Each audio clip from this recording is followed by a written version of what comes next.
그중 한 뿔에서 또 작은 뿔 하나가 나서 남쪽과 동쪽과 또 영화로운 땅을 향하여 심히 커지더니 그것이 하늘 군대에 미칠 만큼 커져서 그 군대와 별들 중에 몇을 땅에 떨어뜨리고 그것들을 짓밟고 또 스스로 높아져서 군대의 주제를 대적하며 그에게 매일 드리는 제사를 없애버렸고 그의 성소를 헐었으며 그의 악으로 말미암아 백성이 매일 드리는 제사가 넘긴 바 되었고 그것이 또 진리를 땅에 던지며 자의로 행하여 형통하였더라. 내가 들은즉 한 거룩한 이가 말하더니 다른 거룩한 이가 그 말하는 이에게 묻되 환상에 나타난 바 매일 드리는 제사와 망하게 하는 죄악에 대한 일과 성수와 백성이 내준 바 되면 짓밟힐 일이 어느 때까지 이를까? 그가 내게 이르되 2300주야까지니 그때 성소가 정결하게 되리라. 오늘도 우리를 향하신 하나님의 변함없는 신실하고 성실하신 사랑이 우리에게 흐르고 있는 줄 믿습니다. 그 사랑은 어제나 오늘이나 변함이 없으시며 영원토록 변함이 없으시다라고 분명하게 약속하고 계십니다.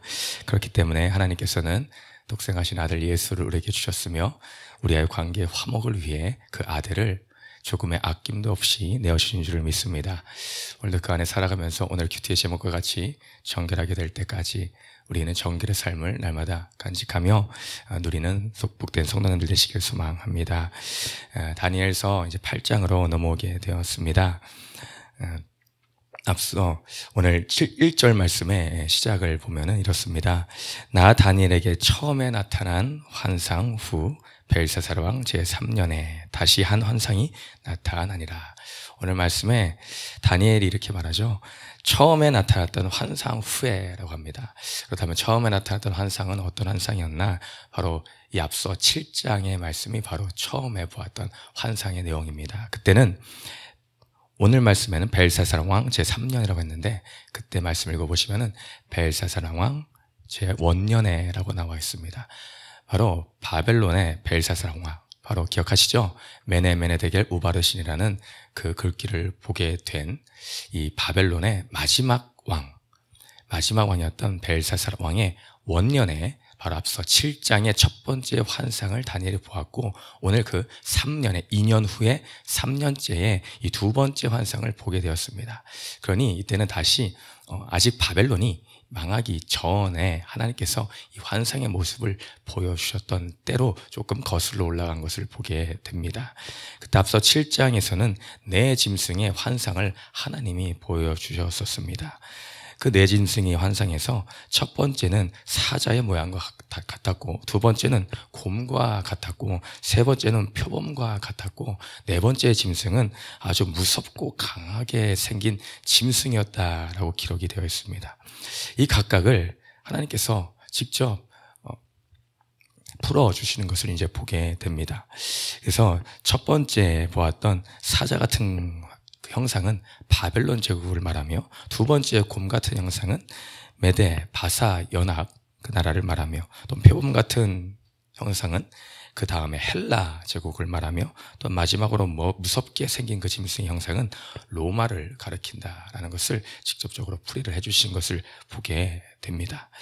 이러한 강대국들이 네 짐승의 형상으로 나타나는데 그 모든 것들이 우리가 잘 알다시피 다 망하고 또 망하는 모습을 보여주며 그 결국에 13절 이하를 보시면은 7장 13절 이하를 보시면은 인자 같은 이가 하늘 구름을 타고 와서 옛적부터 항상 계신 이에게 나아가 그 앞으로 인도됨에 그에게 권세와 영광과 나라를 주고 모든 백성과 나라들과 다른 언어를 말하는 모든 자들이 그를 섬기게 하였으니 그의 권세는 바로 예수의 권세는 소멸되지 아니하는 영원한 권세요 그의 나라는 주님의 그 나라는 멸망하지 아니할 것이다 라고 알려주시며 메시아를 또한 다시 한번 계시해주고 계시는 것을 보게 됩니다. 이러한 메시지를 하나님이 담아서 첫 번째 환상을 보여주셨습니다. 그러고 나서 오늘의 이 8장 본문으로 들어서는데 이 8장으로 들어서면서 조금 그 의도가 또한 그 말씀을 하나님이 전달해주고 싶은 대상이 조금 바뀐다라는 것을 우리가 알 수가 있습니다. 그것을 어느 부분에서 알 수가 있느냐 하면 이 글을 쓴 언어가 달라졌다라는 것입니다. 다니엘서는 1장하고 2장 초반절까지는 히브리어로 쓰여졌다가 2장 초중반부터 또한 7장, 바로 요 전에 7장까지는 아람어로 쓰였습니다. 그리고 다시 8장부터 마지막 12장까지는 히브리어로 쓰여졌습니다. 이것이 바로 하나님의 의도가 담겨져 있어서 그렇게 쓰도록, 언어를 바꿔서 쓰도록 하신 것이죠. 2장에서 7장 사이는 아람어로 쓰였다는 것은 그때 당시에 세계적으로 강대국들이 흔히 쓰는, 통용되었던 말입니다. 그러니 온 열방을 향해서 하나님의 주권을 드러내시며 그들이 알아야 될 만한 것들을 그 안에 메시지를 담고 있는 반면에, 오늘부터 다시 8장에 들어서면서 그 언어를 히브리어로 바꿨다는 것은 이스라엘 백성에게 들려줘야 될 비밀스러운 그 말들, 구체적으로 그들만 우선 알아야 될 말들, 그것을 담아서 하나님이 다시 말씀해 주고 계시는 것입니다. 바꿔 말하면 하나님이 택한 자들, 하나님이 사랑하셔서 나의 자녀를 삼으시고 내가 언약의 관계를 맺은 너희들에게 아버지인 내가 쓰는 글이다라는 것입니다. 하나님의 사랑의 마음이 잔뜩 담겨져 있어서 내가 너희들에게만 말하는 거야 라는 메시지가 담겨 있다는 것이죠. 그러면서 이 다니엘에게 이 두 번째 환상을 다시 또 보여주는 것을 보게 됩니다. 이 두 번째 환상은 숫양과 숫염소에 대한 환상입니다. 이 다니엘이 환상을 보는데 강가에서 한 숫양이 먼저 올라오더라라는 것입니다. 근데 그 모습을 보니 두 개의 뿔이 있습니다. 근데 그 뿔의 길이가 첫 번째 난 것보다 두 번째 뿔이 자랐는데 그 뿔이 더 길었다라고 기록이 됩니다. 이것을 나중에 내일 본문에서 또 해석을 가브리엘을 통해서 하나님 해주십니다. 정확히 해석을 해주시는데 이 먼저 난 처음 뿔은, 작은 뿔은 메대를 말하고 두 번째로 난 긴 뿔은 바사를 의미합니다. 이는 이 메대보다 후에 일어났던 바사 제국이 조금 더 커지고 강성해지는 모습을 보여줍니다. 그렇게 해서 나중에는 메대 바사로서 바사 쪽으로 흡수가 되는 것을 하나님이 보여주십니다. 이 나라가 처음에는 강한 듯 보였으나 또 그 다음에 숫염소가 또 올라와서 이 꺾이지 않을 것 같은 숫양의 이 메대바사 세력을 꺾는 모습을 보여줍니다. 이 숫염소를 뭐라 하시는가? 바로 헬라 제국을 말한다라고 하며, 이 숫염소의 두 눈 사이에 미간에서 난 너무나 강력한 한 뿔이 나타나는데 이것은 바로 알렉산더 제왕을 의미합니다. 알렉산더 제왕. 그리고 나서 작은 뿔들이 넷이 자라면서 이 큰 뿔이 제거가 됩니다. 이 네 개의 큰 뿔은 그때 당시에 또 알렉산더 제왕이 33세의 젊은 나이에 죽고 나서 그 다음에 권세를 이은 4명의 장군을 이야기합니다.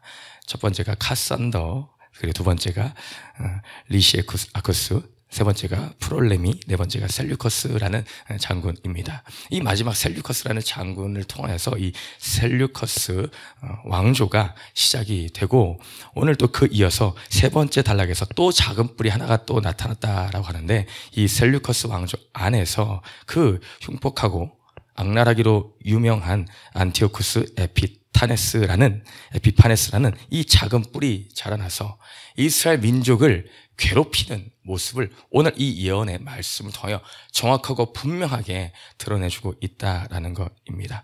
오늘 읽은 말씀에서 그 또 작은 뿔, 9절에 나오죠. 또 작은 뿔, 이 안티오쿠스 에피파네스가 어떠한 짓을 이 선민, 이스라엘 백성들 향해서 했는가?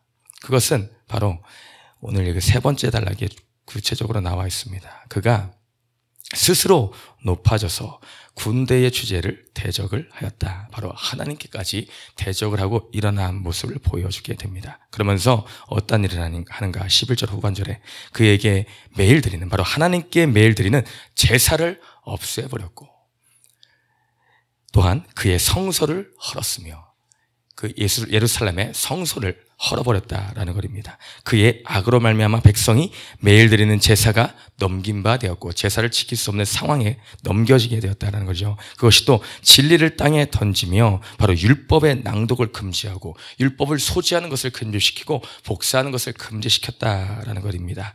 자의로 행하여 형통하였더라. 내가 들은즉 한 거룩한 이가 말하더니 다른 거룩한 이가 그 말하는 이에게 묻되 환상에 나타난 바 매일 드리는 제사와 망하게 하는 죄악에 대한 일과 성수와 백성이 내준 바 되며 질밥힌 일이 어느 때까지일꼬.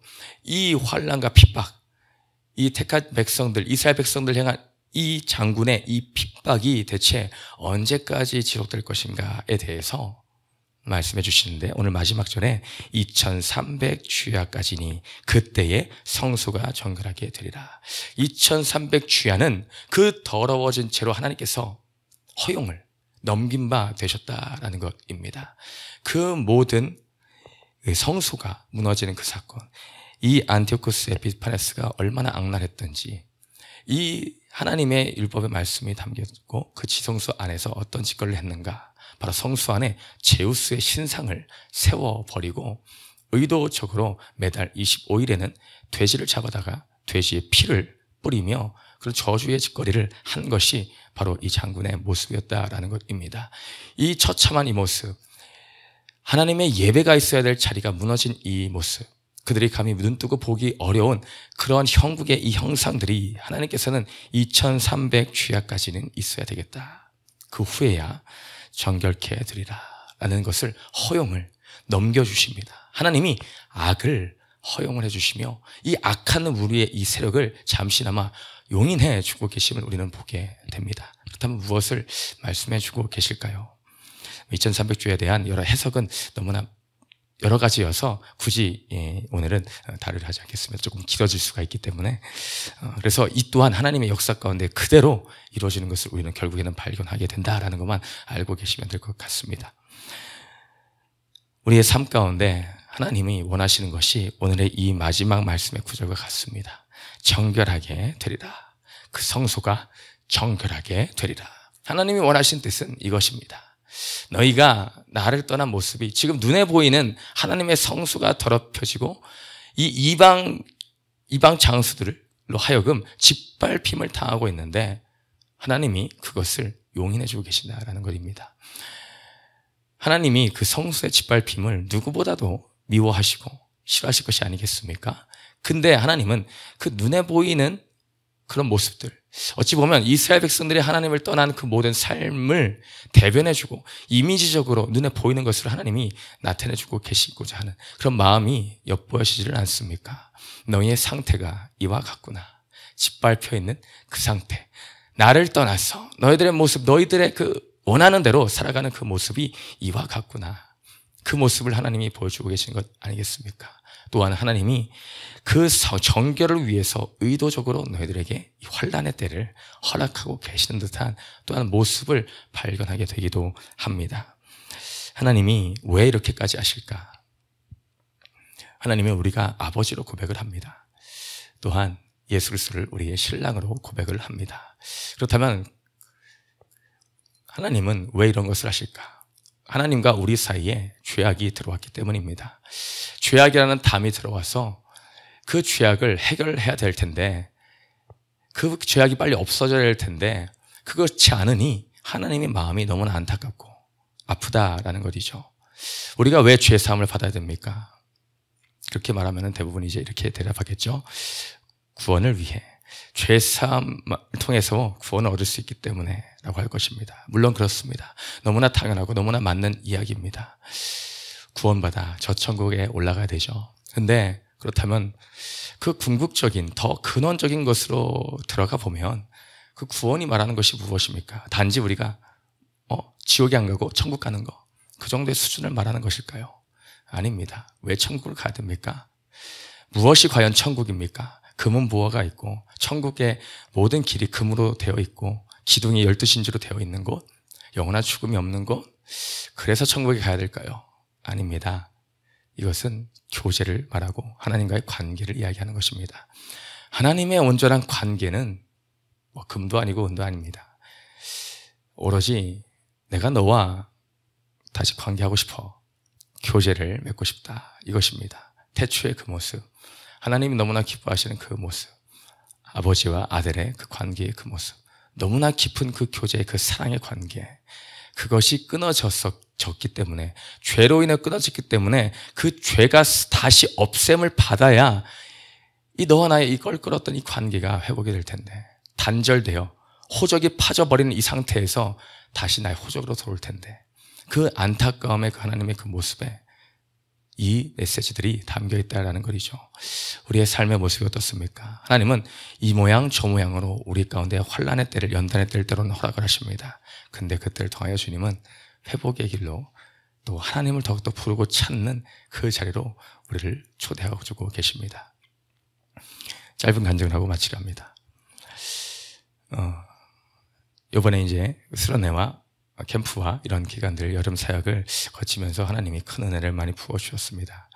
말로 형용할 수 없는 은혜와 사랑을 또 체험하게 되었습니다.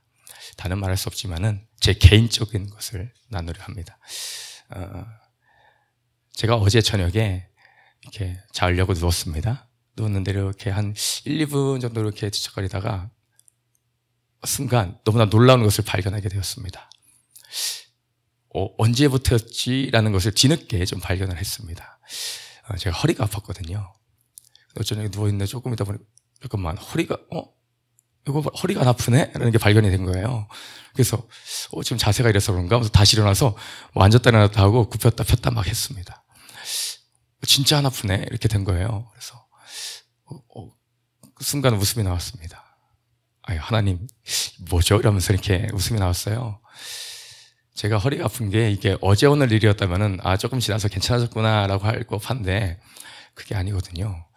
제가 정확하게 기억이 나지 않지만은 뭐 한 3달, 4달 이렇게 아팠던 것 같아요. 그래서 뭐 그게 이제는 어르신들 이제 오래되면은 익숙해지잖아요. 그런 것처럼 허리 아픈 게 길어지다 보니까 익숙해질 정도까지 이제 갔던 거예요. 그러더니 언제 이렇게 괜찮아졌나를 좀 깨닫지 못할 정도로 이번에 캠프와 이 수련회 기간을 거치면서 좀 치유를 받는 그 놀란 것을 체험을 했습니다. 이러면서 나의 삶에 이 메시지가 무엇일까? 나의 삶에 하나님을 더 부르고 하나님을 찾고 내가 환난과 고난과 또는 질병의 사건들, 아픔의 사건을 통해서 언제 주님 원하시는 그 모든 뜻은 내가 너와 관계하기를 원하며 네가 이 아픔 하나를 통해서도 하나님을 찾고 부르시기를 원하며 내 앞에 구별되고 거룩한 자녀의 삶으로 살기를 원한다라는 하나님의 그 메시지와 말씀이 깨달아지면서 그 작은 표시로 내가 너에게 선물 보너스를 줄게라는 것이 아닌가라는 그런 메시지에 감동이 들었습니다. 우리의 삶 가운데에 날마다 하나님을 묵상하며 하나님과 더 가까이 가는 것, 바울에게 그 육신의 작은 연단을 주시면서 그 아픔을 주셨지만 그 모든 것이 낫고 안 낫고를 떠나서 날마다 하나님을 경외하며 하나님과 깊은 관계를 맺어가는 그 거룩한 백성의 삶, 정결하게 될 때까지 우리의 선한 싸움을 날마다 해가시는 저와 성도님 되시기를 주님의 이름으로 축원드립니다. 기도하겠습니다. 사랑과 은혜가 풍성하신 하나님, 오늘도 정결하게 될 때까지 하나님의 백성을 사랑하셔서 여러 가지 환난의 연단의 때를 통하여 결국엔 거룩한 자녀로, 거룩한 신부의 모습으로 단장시켜 가시니 감사드립니다. 이것이 우리를 향하신 100% 하나님의 마음이며 100%의 사랑인 줄을 깨달아 우리의 삶이 이전 곳과 다른 전혀 새로운 피조물이 되어 주님과 날마다 동행하는 삶이 되게 하시옵소서. 예수의 이름으로 기도드렸습니다. 아멘.